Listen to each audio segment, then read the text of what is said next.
created it by hand. From mighty mountains to the raging sea, to every leaf on every single tree. It's in the holy book. Just open up and take a look.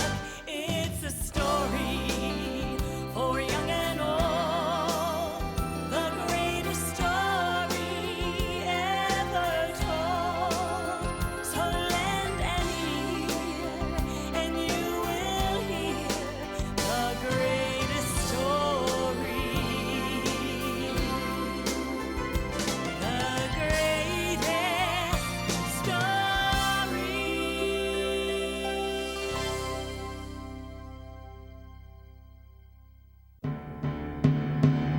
It was a very sad day when the king of Babylon surrounded Jerusalem with his army. His name was Nebuchadnezzar. Attack!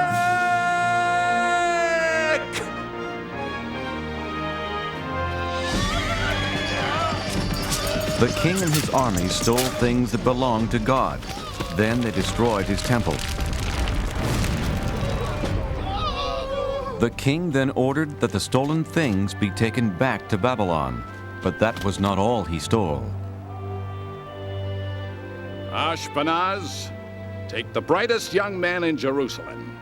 They must be very healthy and very smart, so they can work for me in my palace. Don't touch those. They are from the temple. They belong to God. Take everything back to our kingdom.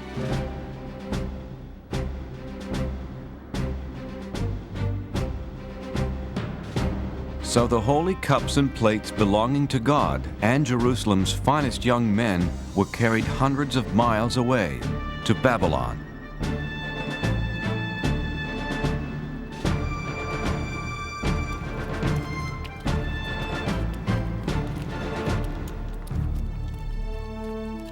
Among those taken were Daniel and his friends, Shadrach, Meshach, and Abednego. And even though Daniel and his 3 friends were hundreds of miles away from their home and the house of God, they stayed loyal to God.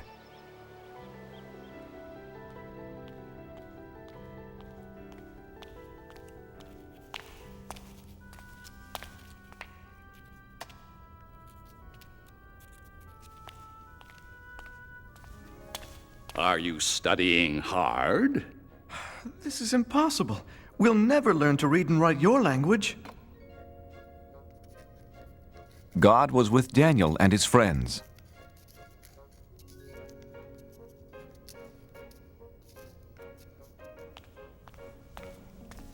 Your language is very interesting, Your Majesty. Teach us more. God gave them more wisdom than the other young students, and they loved him for it. In time, the king saw how the boys were 10 times smarter than all the wizards, magicians, and wise men in Babylon. And God gave Daniel something special, the ability to know and understand dreams. It was a good thing, too. King Nebuchadnezzar began having a strange dream. Arioch! A dream that kept him up night after night. Bring me my best magician, wizard, and wise man. They must tell me what this dream means. Well, what are you waiting for? On my way, O king. Sleep, sleep. I've got to get my sleep. O king, live forever. What do you want to know? Ask any question. We have all the answers. Thank the gods. I have a most important question for you, magician, wizard, and wise man. No, he's the wizard. He's the wise man. He's the magician, O king. Yeah, sure. Whatever. Do you want to know what is colder? Snow or a dog's nose? Or how to turn goat's milk into cloth? Or the number of giants living inside the earth. No, no, no! I have been having a very strange dream night after night. That's simple. Piece of cake. No problem. So tell me what it means. Okay, but tell us what your dream was. Then we'll tell you what it means. Oh, no.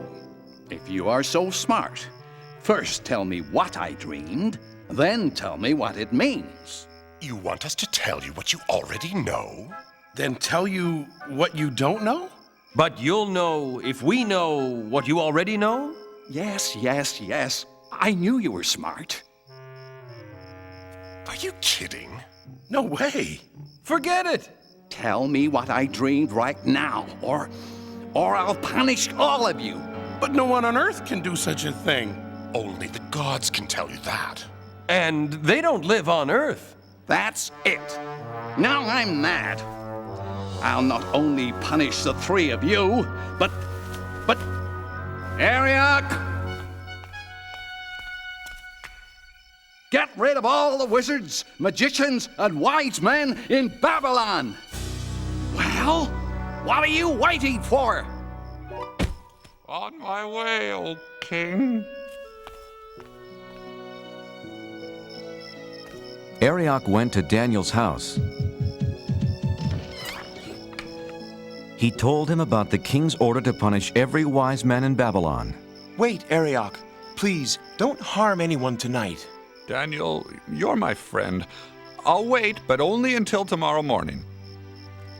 Let's pray, my friends. God must help us understand the king's secret dream. No one should be harmed over this.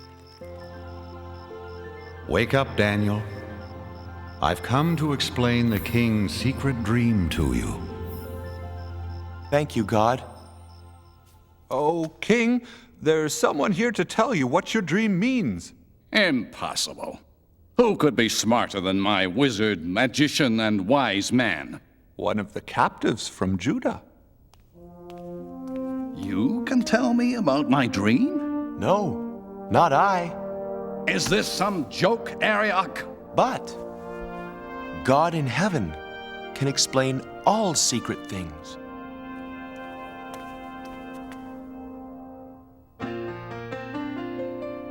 Oh, I know what your dream means. I know what your dream means.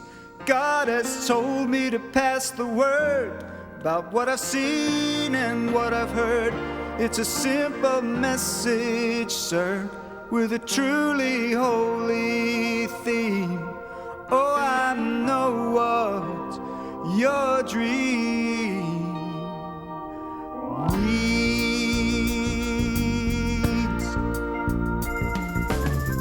Oh, King Nebuchadnezzar, believe me, it's my pleasure to come here to you and shed some light.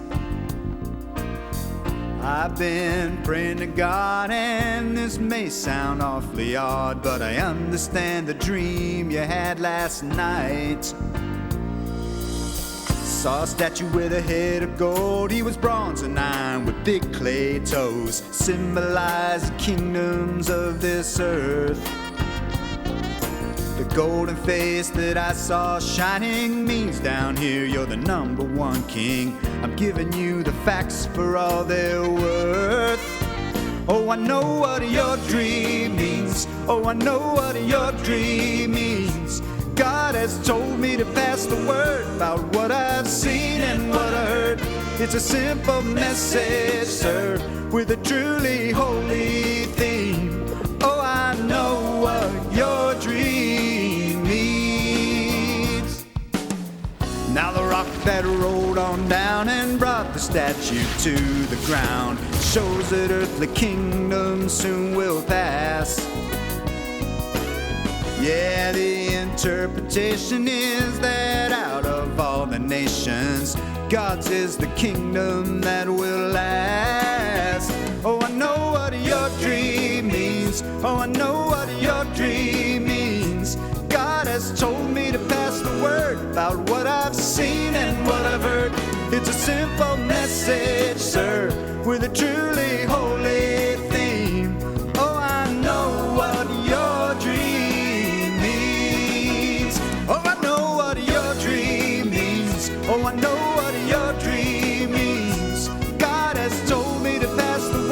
about what I seen and what I heard. It's a simple message, sir, with a truly holy theme. Oh, I know what your dream means. God has told me, King, what your dream means.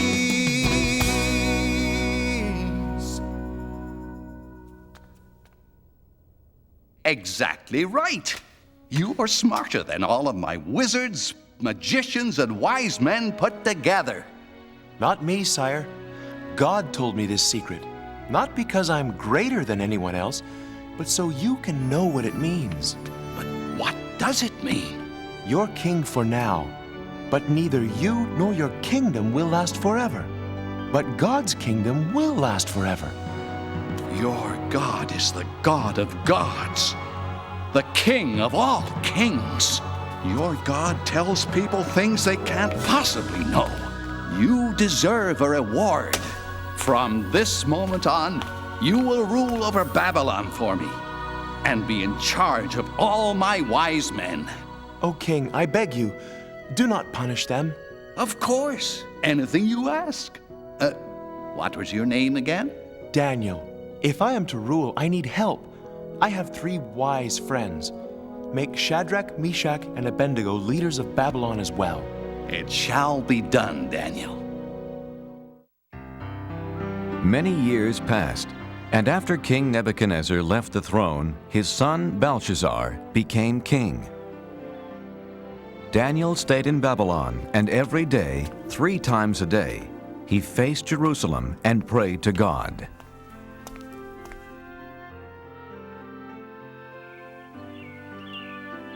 After so many years, Daniel was completely forgotten by the new king, Belshazzar.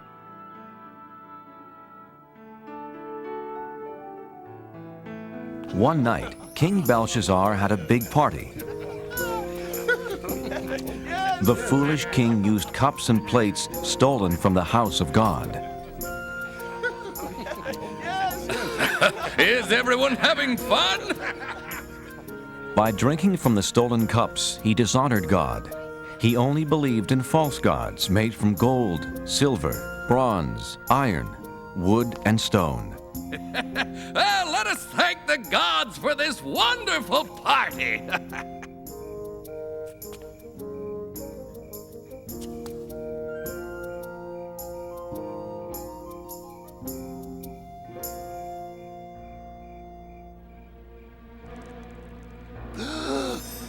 What is that?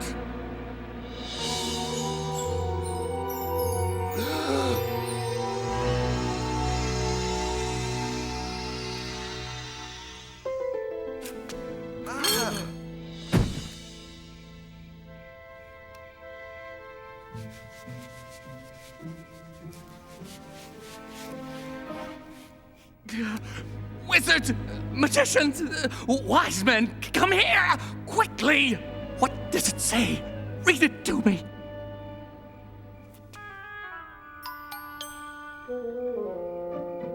Many, meany, tickle person.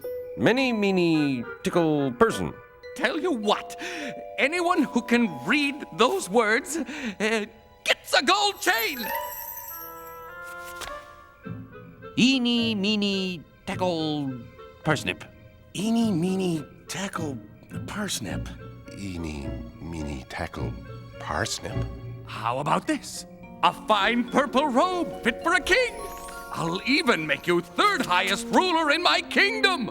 Impossible. Infeasible. Inconceivable.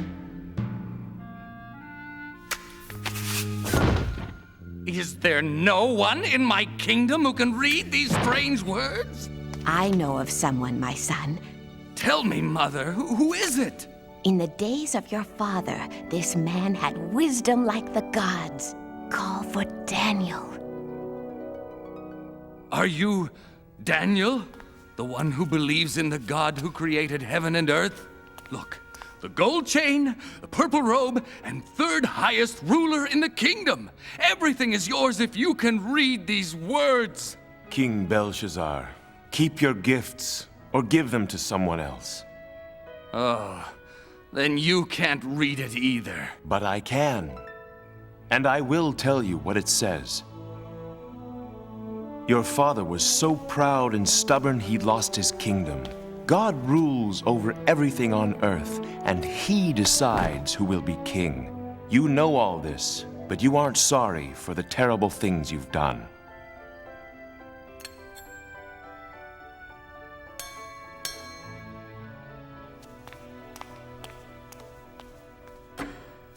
Tonight, you used cups and plates stolen from his temple.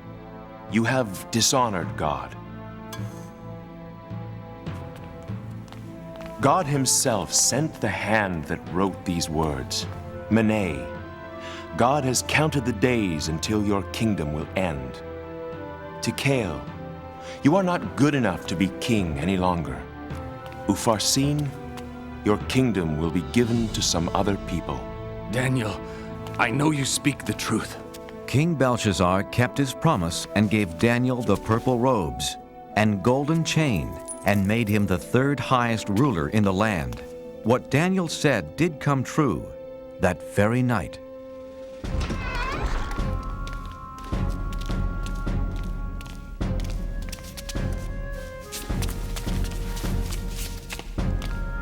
Another ruler, King Darius, took over the kingdom.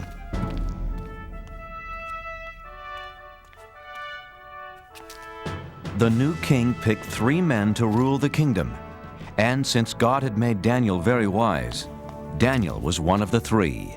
Soon, King Darius saw how Daniel was better than the other 2 men, and he planned to make Daniel the one and only ruler of the land. That made the other 2 men very angry.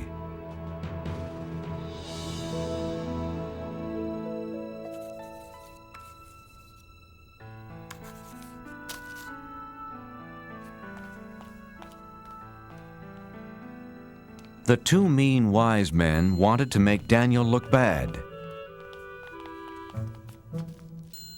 But he always told the truth and was not lazy nor dishonest. We must make Daniel look bad. But how? He is just too good. I have an idea. Daniel really, really believes in his God. We will use that against him.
It's me, God.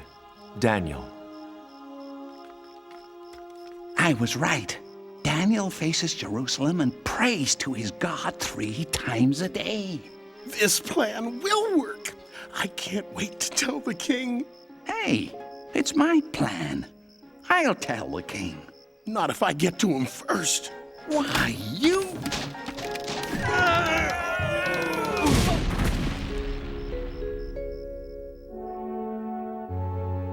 Theirs was a terrible plan, a plan to get rid of Daniel.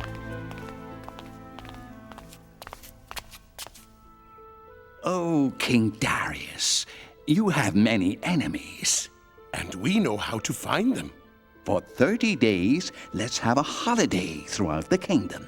For 30 days, no one can pray to any god or any human except to you. I kind of like the sound of that. But here's the best part. If they don't pray to you, they must be your enemy. So we throw them into The lion's den. By the gods. I mean by me. I like it. A holiday for 30 days. Yes, a great holiday. A feast like no other. I must tell Daniel.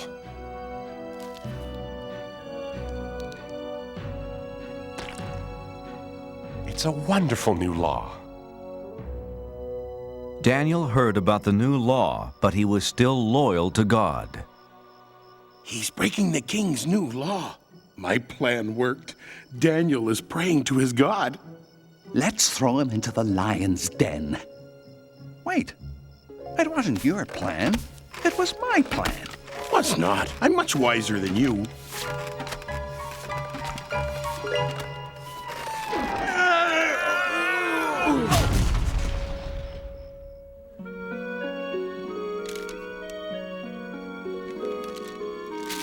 Oh, King Darius, we found someone who doesn't obey your new law. Unbelievable! Who is this terrible person? He is the Israelite, Daniel. No, not him. He prays 3 times a day to his God, just as he did before you made the law. Shall it be 2 lions or 3? I can't hurt Daniel.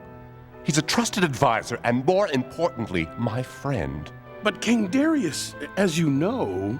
The law says no law given by the king can be changed. Yeah, that's right. That's right. All right. Take Daniel to the lion's den. My dear friend. What have I done?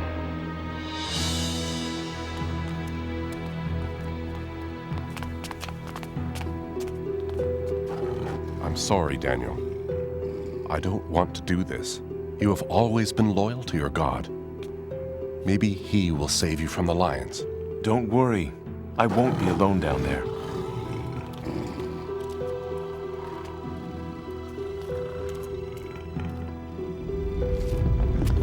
So that no one would move the stone and let Daniel out of the den, King Darius sealed the opening with his royal seal.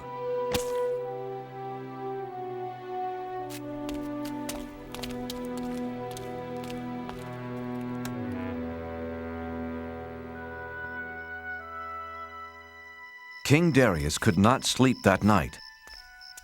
He was very worried about his friend. The next morning, King Darius ran to the lion's den. Oh, Daniel, has your God kept you safe? Open the lion's den!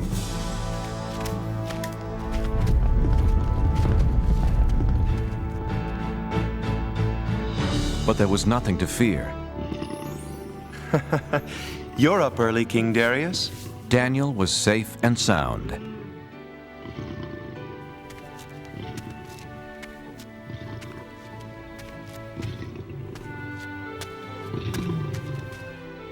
I can't believe my eyes.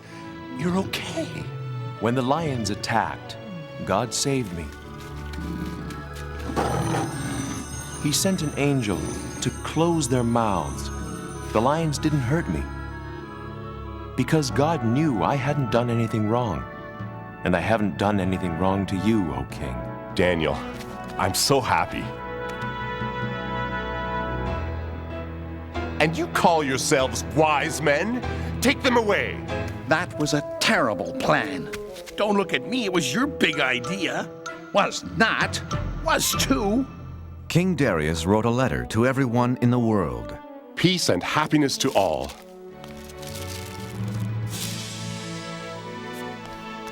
From now on, all of you will respect the God of Daniel. He is greater than any other God because he uses miracles to rescue and save people. Daniel continued working for King Darius and always stayed loyal to God. And God blessed him for the rest of his life.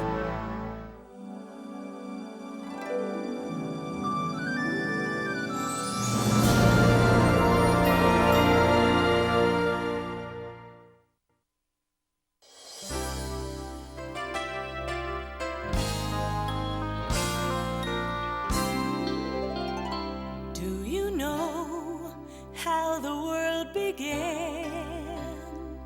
How God created it by hand. From mighty mountains to the raging sea, to every leaf on every single tree.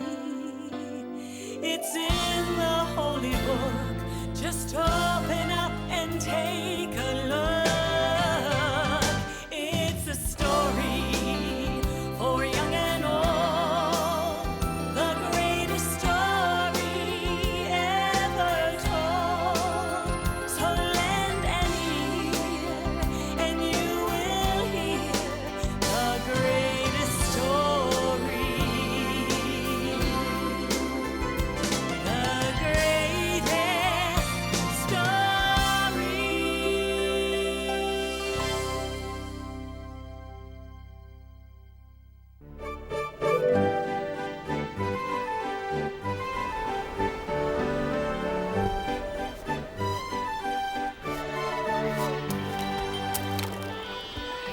In the land of Israel, there was a prophet named Jonah.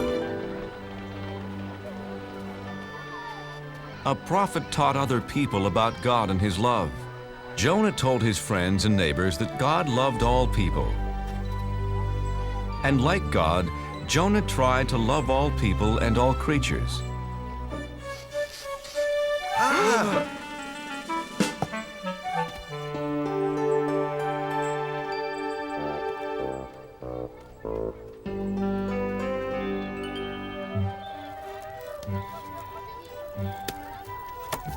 Your fish looks fresh today, Ophir.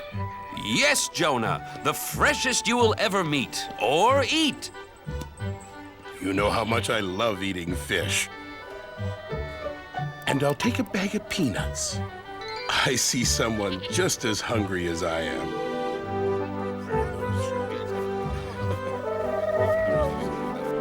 Hungry, little dove? Here, take some of mine. We're all God's creatures. Sounds like someone's having an argument. This is my pot. No, it is mine! I saw it first! No, I did. I needed to carry water. I needed to carry raisins. Stop! Fighting never solves anything. Oh, besides, you're making me dizzy. My friends, please. God doesn't want you fighting. It upsets him.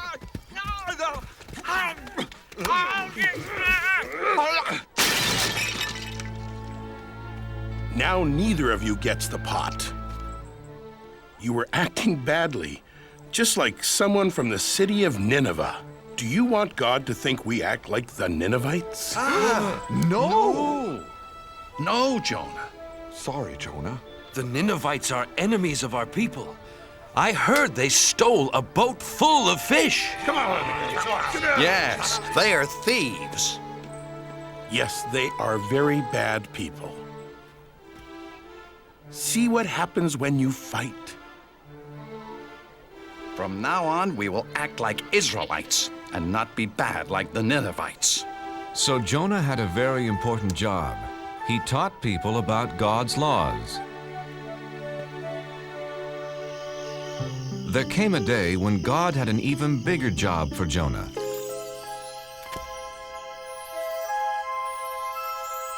Hello, Jonah. God, it's nice to hear your voice. I have an important job for you. What is it? I will do anything for you. There are some people who are not obeying my laws, Jonah. Look what they're doing.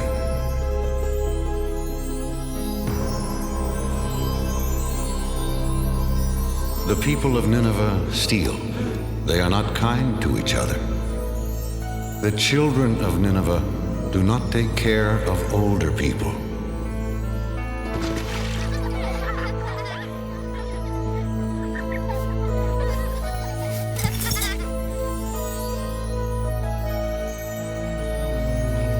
Others are lazy.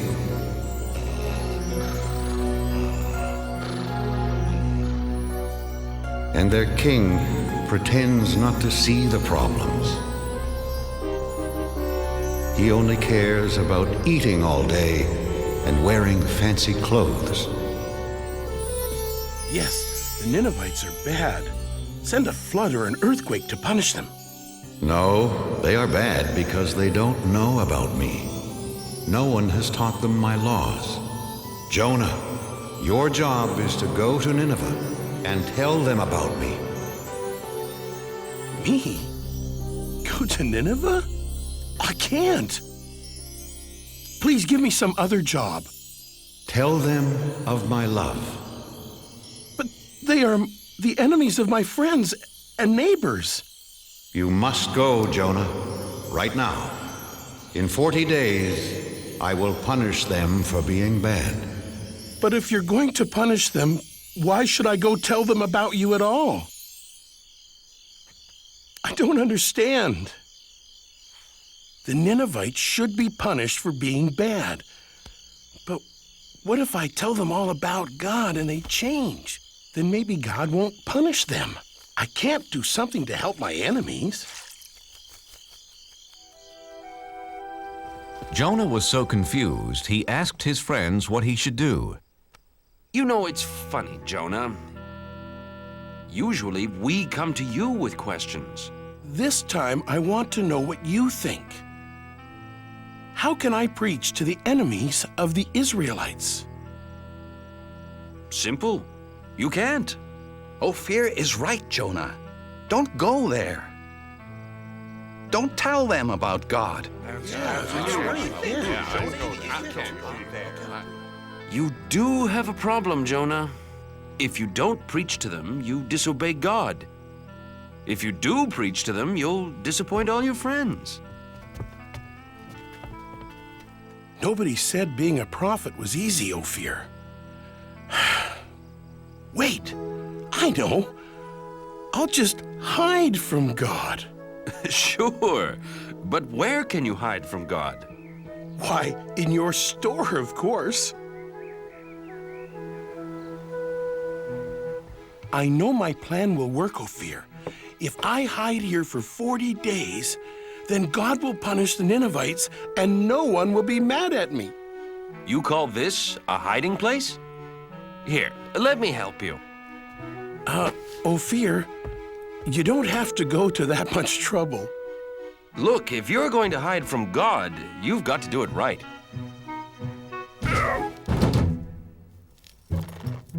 There! And my shop's never been cleaner. Ophir, do you have any flour for baking biscuits? Yes, in that basket. There. No! Wait! No! No!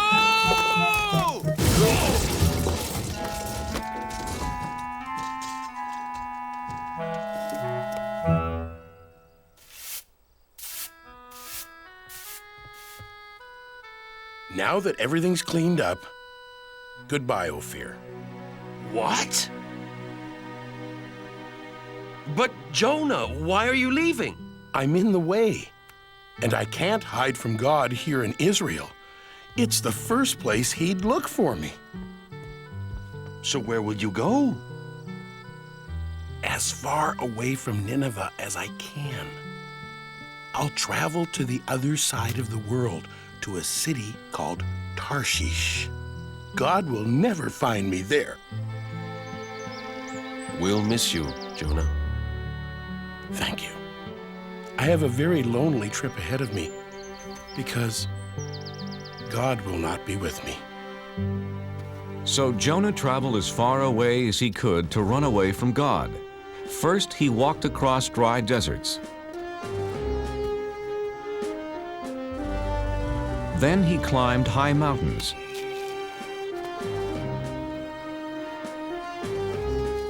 He finally came to the town of Joppa and found a ship that was going to sail for Tarshish.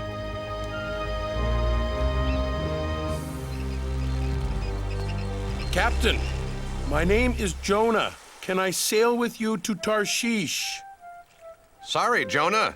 This ship only carries sailors and cargo. Besides, it's bad luck to bring a stranger on board, you know. The sailors on this ship weren't Israelites. They believed in many different gods. Ahoy, mate! Help me with this statue! Sure! Why not? What? Please, Captain, I must sail away with you. Why? Because I am running away from God. Why? Because he gave me a job to do and I won't do it. I must hide so he won't find me.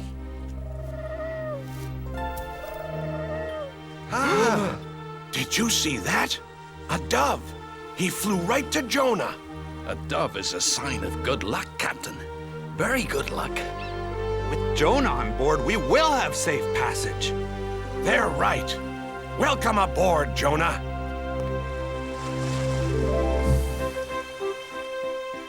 So Jonah set sail across the vast sea, headed to faraway Tarshish.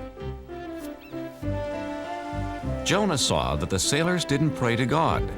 They worshiped statues made of stone. Excuse me, what are you doing? Feeding the god of water. If he has a full stomach, he'll make the seas calm. But this isn't a god. It's just a rock. My God is the real one. He created the sea, the sky, the animals, all of us, everything. One God created all that? I don't think so, Jonah. See, this is the sun god, the god of the wind, the god of plenty. With so much in the world, you need a lot of gods. Yeah, no one god can rule over everything.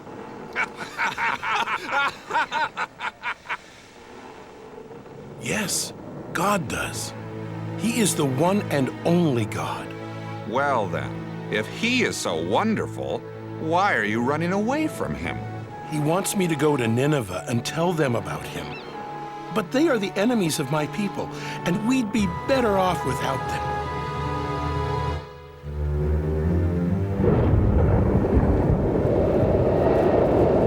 Oh, no! Captain, I've never seen a storm like that. Me either. We're in trouble. Whoa!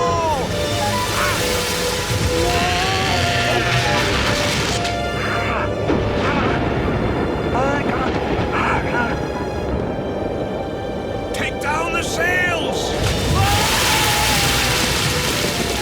Help! Help! Grab our hands!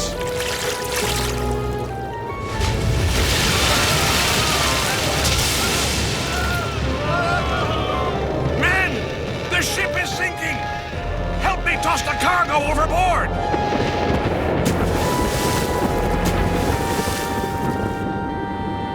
Good. We're safe now.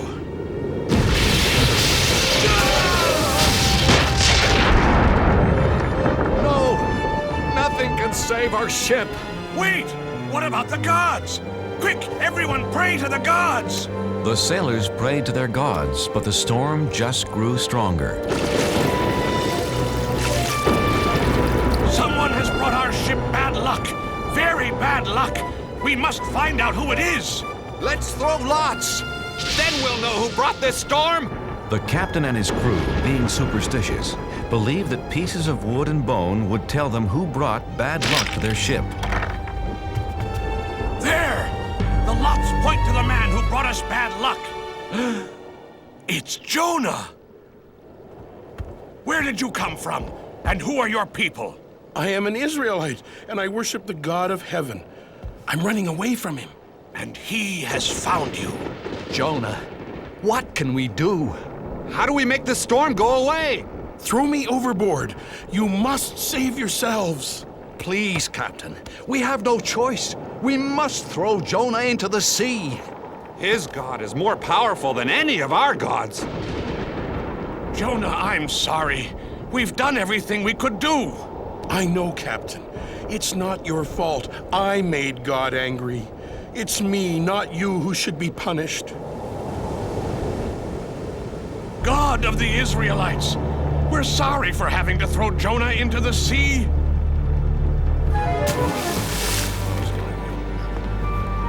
sword, Jonah.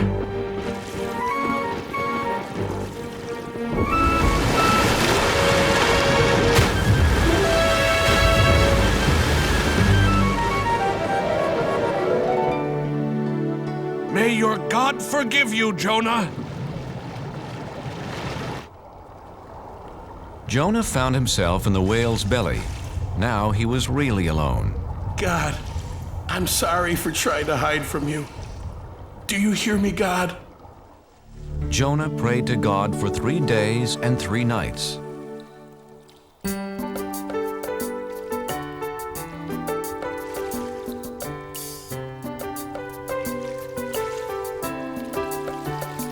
It's so dark inside this whale, and I'm lost at the bottom of the sea. I was a fool to run from you.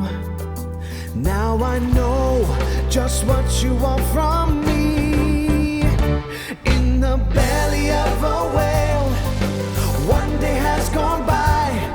I promise to be true, and all you ask I'll do. In the belly of a whale, oh please hear my cry. Never will I hide. Your word will be my guide. From the belly of a whale,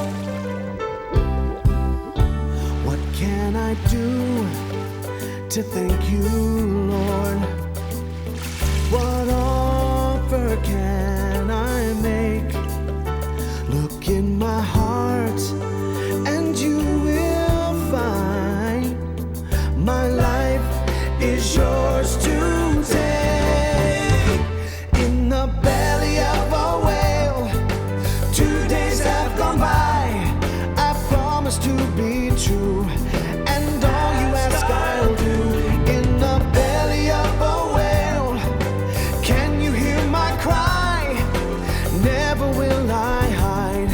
Your word will be my guide. From the belly of a whale, now I can feel you near. I know that you are here. You have heard my plea and come to set me free. Set me free. In the belly of a whale, 3 days have gone by. I promise to be true, and all you ask I'll do. In the belly of a whale, I know you hear my cry. Never will I hide. Your word will be my guide. From the belly of, from the belly of a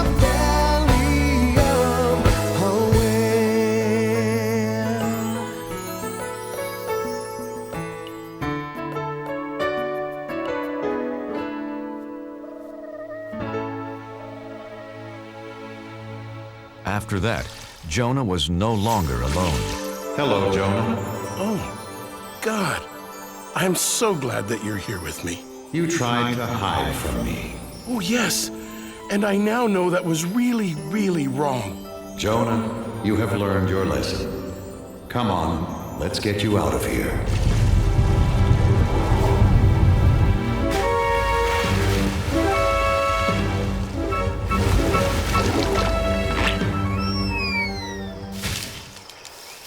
Jonah, Nineveh is behind that hill. Hurry, go tell them about me and about my love. God, I'm ready to do it now. So Jonah went to Nineveh. And what he had to say was so wonderful. All of the people listened. They believed, and best of all, they changed. God says we shouldn't steal from each other. We are all brothers and sisters in this world. Would you steal from your own family? God says we shouldn't hurt anyone weaker than us. Since we are all God's children, we should protect each other. Children, stop. God says we should honor our elders. Don't forget, they helped raise us and looked after us. Even the children were changed, and they gathered around Jonah just like sheep around their shepherd. Hey, farmer, God says we all have jobs to do, and we should work hard. We should listen to him since he's the one who gave this wonderful world to us.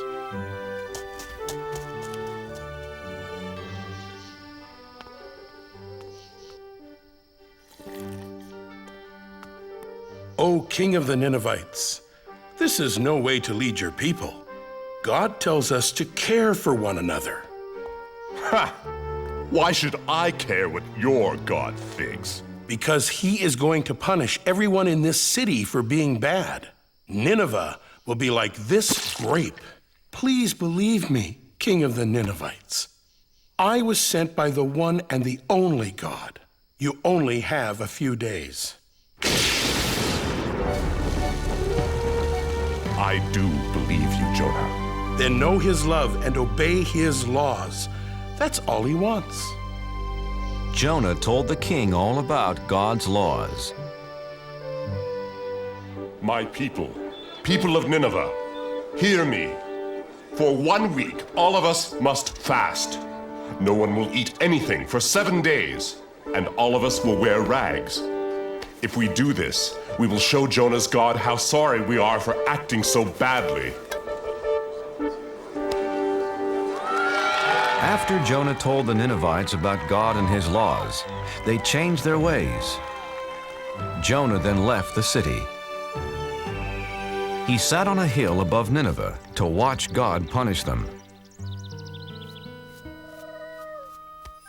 Jonah, I'm proud of you. The Ninevites have changed their ways. But aren't you still going to punish them? I am not going to punish anyone, Jonah. But God, they are such bad people. Shouldn't they be punished?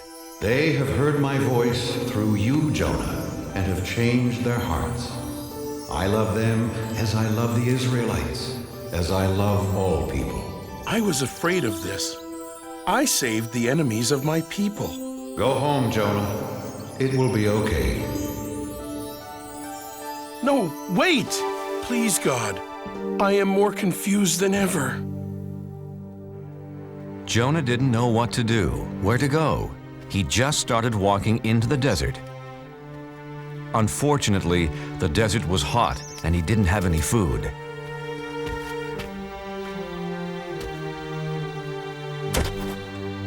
I'm so tired, hungry, and thirsty.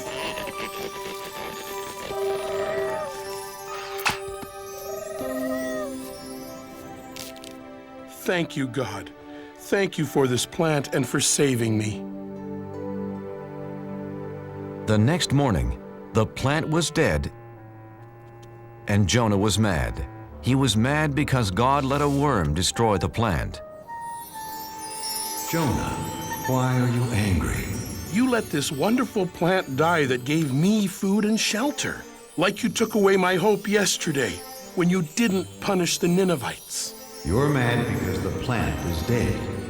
You cared more about this small plant than the whole city of Nineveh, but you didn't do anything to keep it alive. So? How do you think I'd feel if I punished all the people of Nineveh? There are men, women, and children that I made and cared for over many years. They never knew or loved me until you came. Shouldn't I still care about them? Yes. Yes, you should.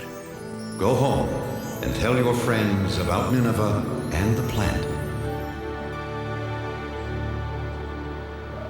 So Jonah went home. I can't wait to see my friends and eat all my favorite foods.